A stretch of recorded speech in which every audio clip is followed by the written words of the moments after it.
Hello பசங்களா, very good evening. இன்னைக்கு question of the டேல நம்ம என்ன பார்க்க போறோம் அப்படின்னா, கிளாஸ் 9ஓட மேக்ஸ்ல சாப்டர் 3 அல்ஜிப்ரா இந்த டாபிக்ல எக்ஸசைஸ் 3.1ல இருக்கக்கூடிய 10th கொஸ்டின் வந்து பார்க்க போறோம். One of the very important question. So கவனிங்க, என்ன சொல்லியிருக்காங்க அப்படிங்கறத பார்க்கலாம். The cost of a chocolate is rupees x plus y and Amir bought x plus y chocolates. Find the total amount paid by him in terms of x and y. So என்ன சொல்லியிருக்காங்க? So Amir வந்து ஒரு chocolate வந்து x plus y ரூபீஸ்க்கு வந்து by பண்றாரு, சரிங்களா? And எவ்வளவு chocolates வந்து வாங்கியிருக்காரு அப்படின்னா x plus y number of chocolates வந்து வாங்கியிருக்காரு.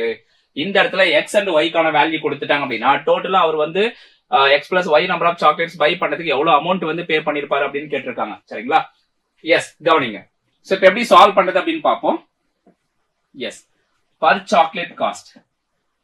ஓகே, பர் சாக்லேட் காஸ்ட் என்ன சொல்லிருக்காங்க இங்க? Chocolate cost that is equal to rupees என்ன சொல்லிருக்காங்க? x plus y. கிளியரா? அண்ட் நம்பர் ஆஃப் சாக்லேட்ஸ் என்ன கொடுத்திருக்காங்க?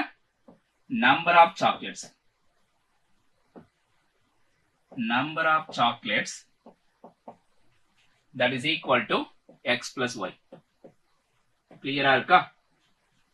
சோ இப்போ total amount paid by him.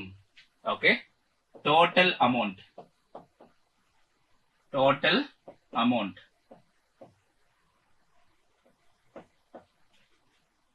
paid by him, that is equal to, so first என்ன எடுத்து போனா நம்பர் ஆஃப் சாக்லேட்ஸ் அண்ட் ஒரு சாக்லேட்டோட பிரைஸ், சரிங்களா? சோ இந்த இடத்துல என்ன எடுத்து போனா நம்பர் ஆஃப் சாக்லேட்ஸ்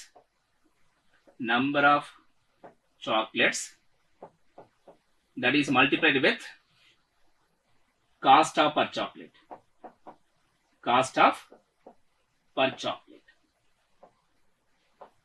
கிளியரா இருக்கா? So what is number of chocolates? X plus y. And what is the cost of per chocolate? அதுவும் x plus y. So அப்ப என்ன வருது பாருங்க, x plus y into x plus y. இத நாம என்ன சொல்லலாம்? x plus y whole square அப்படி நாம சொல்லலாம், சரிங்களா? So that is equal to x plus y whole square. நமக்கு இந்த ஃபார்முலா தெரியும் இல்லையா? x plus y whole square கான formula, that is x square plus 2xy plus y square. So இதுதான் அமீர் வந்து டோட்டலா எவ்வளவு அமௌண்ட் பே பண்ணாரு அப்படிங்கிறதுக்கான வேல்யூ, சரிங்களா? So amount, total amount paid by Amir,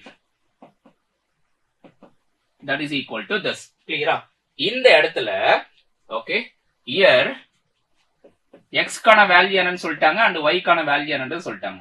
okay, x வந்து என்ன கொடுத்திருக்காங்க பாருங்க क्वेश्चनல 10 அண்ட் y வந்து 5, கரெக்ட்டா? அப்ப டோட்டல் காஸ்ட் வந்து நமக்கு என்னன்னு தெரியணும். So here x is equal to 10 and y is equal to 5. கிளியரா? சோ அத வந்து இங்க சப்ஸ்டிட்யூட் பண்ணுங்க. சோ சப்ஸ்டிட்யூட் பண்ணா உங்களுக்கு டோட்டல் அமௌண்ட் என்னன்றது தெரிஞ்சிரும். சோ x வந்து என்ன வரும்? 10. அப்ப 10 square plus 2 into 10 into 5 plus 5 square. கிளியரா? சோ இதை சிம்பிளை பண்ணா என்ன வருது நமக்கு? 100 plus 25. சோ டோட்டல் என்ன வருது? 225 rupees. கிளியரா? சோ டோட்டலா எவ்வளவு அமௌண்ட் வந்து அமீர் பே பண்ணிருக்காரு? 225 rupees. ரொம்ப சிம்பிளான क्वेश्चन இல்லையா? ஓகே, சிம்பிளா என்ன பண்றீங்க? கவுண்ட் எவ்வளவு நம்பர் ஆஃப் சாக்லேட் பை பண்றாங்களோ அதையும் ஒரு சாக்லேட்டோட காஸ்ட் நீங்க மல்டிப்ளை பண்ணா டோட்டல் நம்பர் ஆஃப் சாக்லேட்டுக்கான அமௌண்ட் என்னன்றது தெரிஞ்சிடும், சரிங்களா? சோ அதுதான் 225. ஈஸியான क्वेश्चन இல்லையா? எஸ், இது புரிஞ்சது அப்படின்னா மறக்காம இந்த செஷனுக்கு வந்து லைக் பண்ணுங்க அண்ட் சப்ஸ்கிரைப் பண்ணாம இருந்தா நம்ம சேனல் வந்து சப்ஸ்கிரைப் பண்ணி வச்சுக்கோங்க, சரிங்களா? அண்ட் இந்த क्वेश्चनக்கான ஹேண்ட் ரிட்டன் நோட்ஸ் வேணும் அப்படின்னா இங்க இருக்கக்கூடிய QR வந்து நீங்க ஸ்கேன் பண்ணுங்க, இதுக்கான நோட்ஸ் வந்து நீங்க எடுத்துக்கலாம். Got it? ஓகே, மறுபடியும் நம்ம அடுத்த ஒரு இன்ட்ரெஸ்டிங்கான செஷன்ல வந்து மீட் பண்ணலாம் பசங்களா. அதுக்கு முன்னாடி முக்கியமா இந்த செஷன் வந்து உங்க ஃப்ரெண்ட்ஸ் அண்ட் ஃபேமிலிக்கு வந்து ஷேர் பண்ண மறந்துடாதீங்க. Okay, so thank you all, thank you.